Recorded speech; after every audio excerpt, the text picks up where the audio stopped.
প্রশংসা করছি মহান আল্লাহ রাব্বুল আলামিনের জন্য, বিশাল আকাশের যিনি মালিক, বিস্তীর্ণ জমিনের যিনি মালিক, অজস্র শহীদের রক্তে ভেজা চট্টলার এই সুন্দর জমিনে পৃথিবীর সর্বশ্রেষ্ঠ ইসলামী ছাত্র আন্দোলন বাংলাদেশ ইসলামী ছাত্র শিবিরের উদ্যোগে আয়োজিত আজকের এই বিশাল সিরাতুন নবী মাহফিলে যে আল্লাহ আমাদেরকে শরীক করলেন, শামিল করলেন, উপস্থিত করে দিলেন, সেই আল্লাহর জন্য পড়ছি আলহামদুলিল্লাহ, পড়ছি আল্লাহু আকবার কাবীরা, আলহামদুলিল্লাহি কাসীরা, সুবহানাল্লাহি বুকরাতাও ওয়া আসীলা,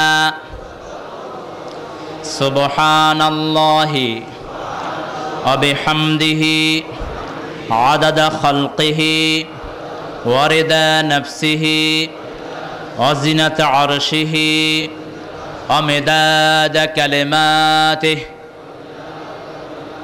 সব কাজের আগে প্রশংসা করতে হবে কার? আরো চিৎকার করে বলেন কার? বিশ্বনবী সাল্লাল্লাহু আলাইহি ওয়াসাল্লাম বলছেন, কোন কাজের কৃতিত্বের জন্য প্রথম যারা আল্লাহর প্রশংসা করবে না তারা তাদের জিন্দেগিতে কুফরি করলো। সব কাজের কৃতিত্ব একমাত্র কার?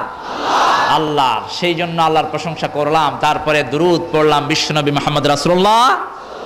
প্রশংসা করছি বাংলাদেশ ইসলামী ছাত্র শিবিরের আজকের এই মাহফিলের সম্মানিত সভাপতি, স্টেজে উপস্থিত হয়েছেন।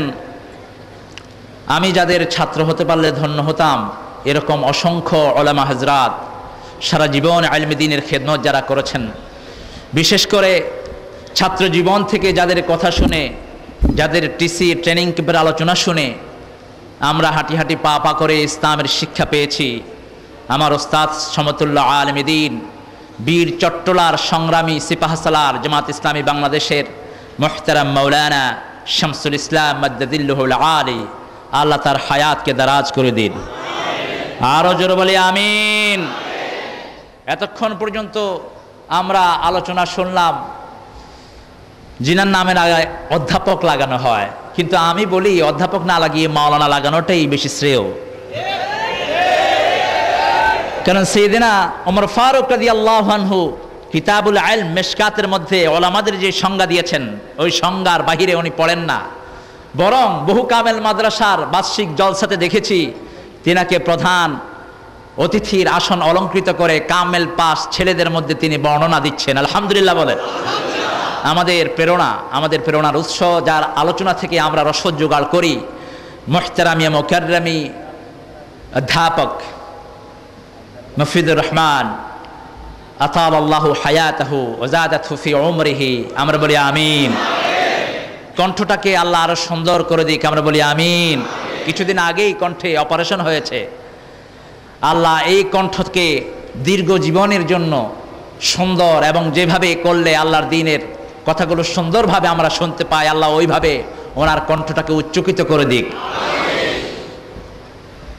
আমরা এখানে এসেছি একজন মানুষের জীবন থেকে কথা শোনার জন্য, যিনার জীবনী দুনিয়ার কোনো মানুষ আলোচনা করে শেষ করতে পারবে না, বরং পৃথিবীতে সকল মানুষের চেয়ে সবচেয়ে বেশি জীবনী যার আলোচিত হয়েছে তিনি হলেন মুহাম্মদ রাসূলুল্লাহ।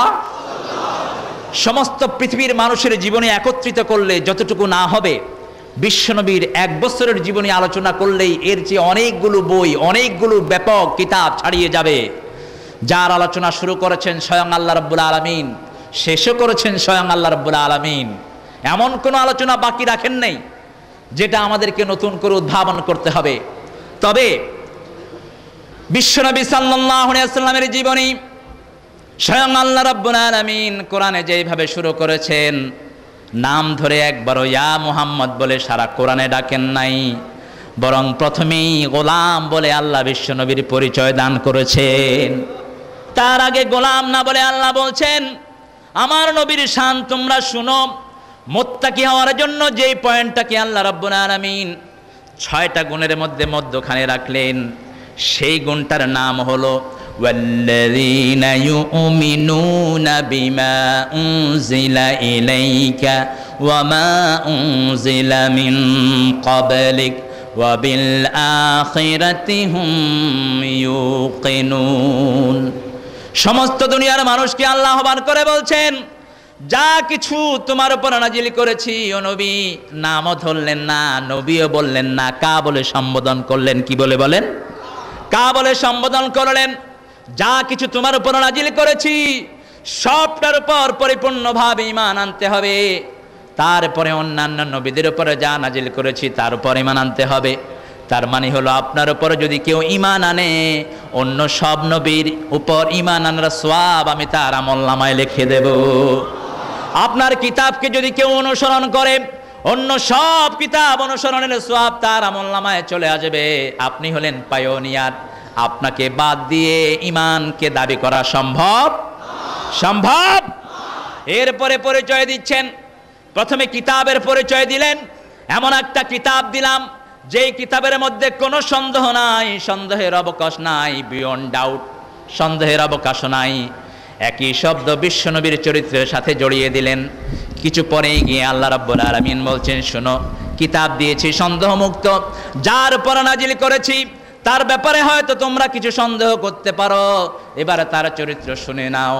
ওয়া ইন কুনতুম ফি রাইবিম মিম্মা নাযালনা আলা আবদিনা ফাআতু বিসূরাতিম মিন মিসলিহি ওয়াদউ শুহাদাআকুম মিন দুনিল্লাহ ইন কুনতুম সাদিকিন। সুবহানাল্লাহ বলেন।